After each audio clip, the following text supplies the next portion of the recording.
Hope you all are fine. We have almost completed the functions chapter. Now we are going to a new topic, which is file handling.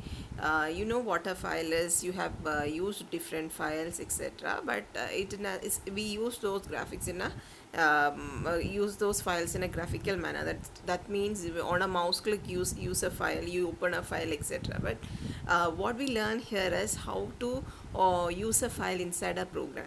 Okay, how to use these files inside a program. So we'll see how we from use the files in different ways in Python program. So before starting, let me tell you that please complete that exercise and send it back soon. Nobody has responded for that.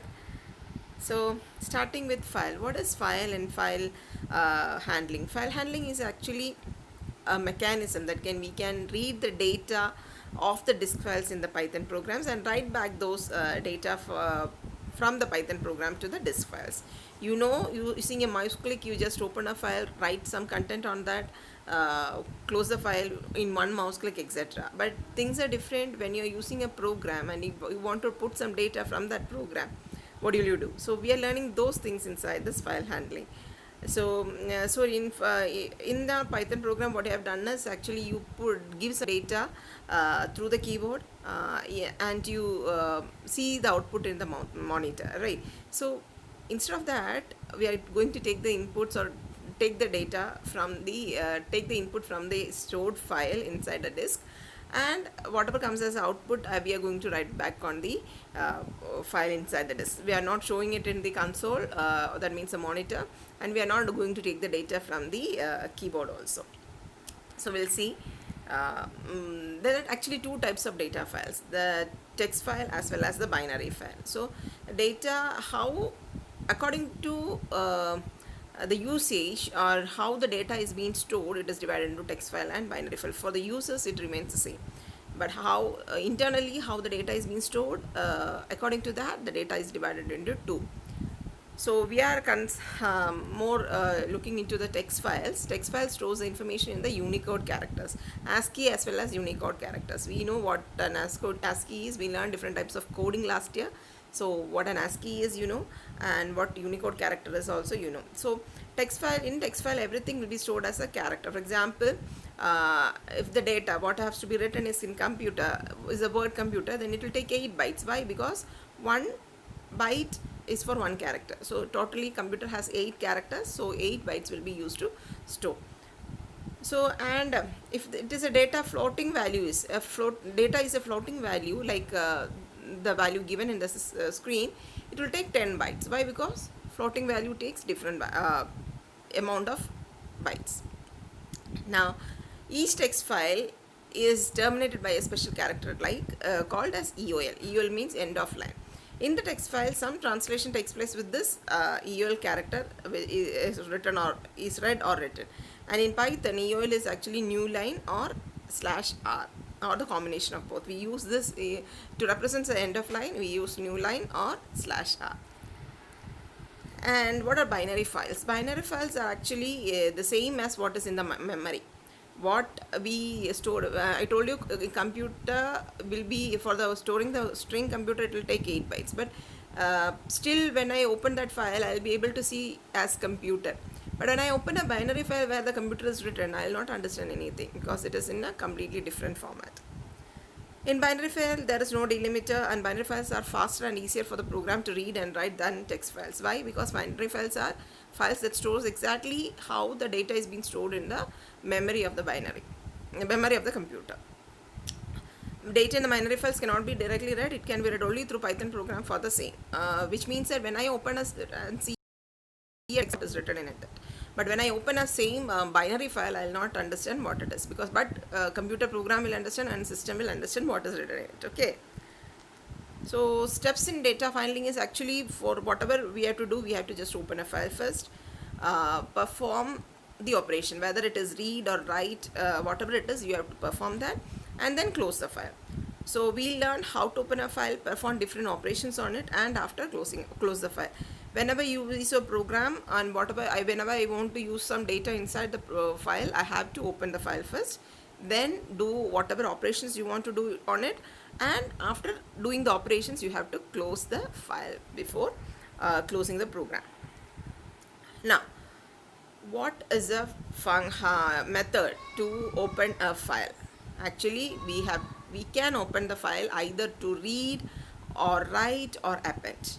Okay, you know what is read, write and write. Append is actually adding up the data. In write, actually, when you open a file for writing, it means it will be a blank. When it is an append file, it means that I am opening for writing only, but some data is already there. I want to add up some data to the existing one. So that is the difference between write and append. So the syntax for opening a file is file object is equal to open, within the bracket you have to specify the file name, or file object is equal to open, or within brackets that name file name, which file you want to open, comma mode, in which mode you are going to open that file. We'll see each and every term once more. See, here is an example for opening a file name as story.txt.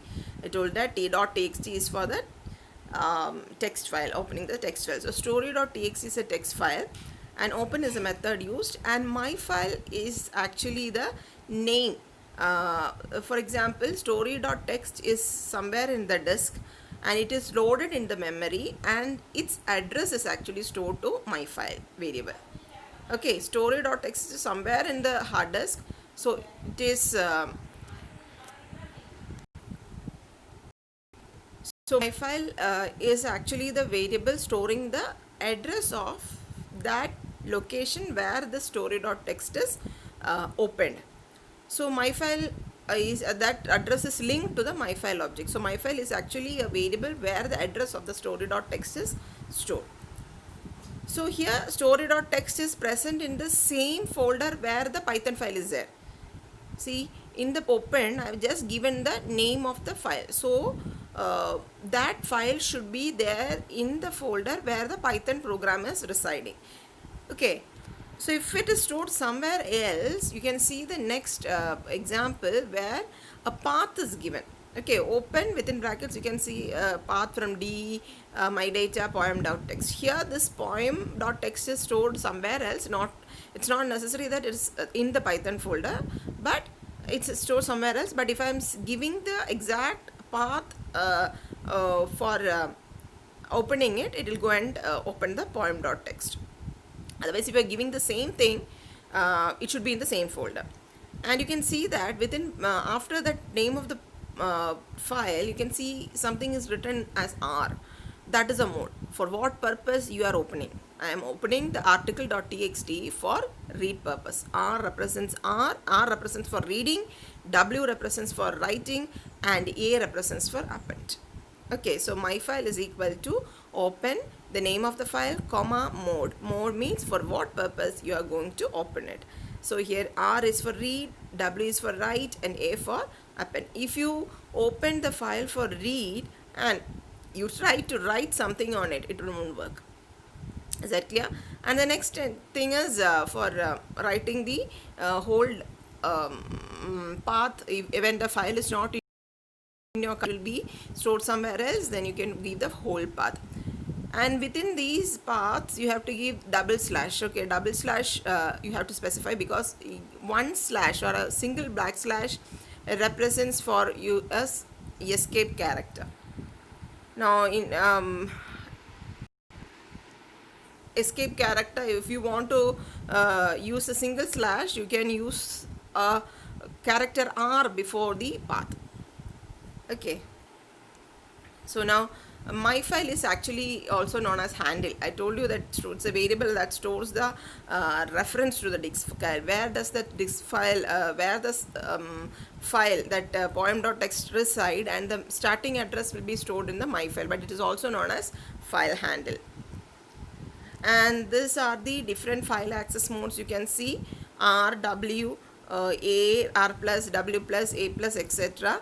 And the description is also given for when you open for R, it is only read only. You will not be able to write something on it, and if you try to write something on it, error will come.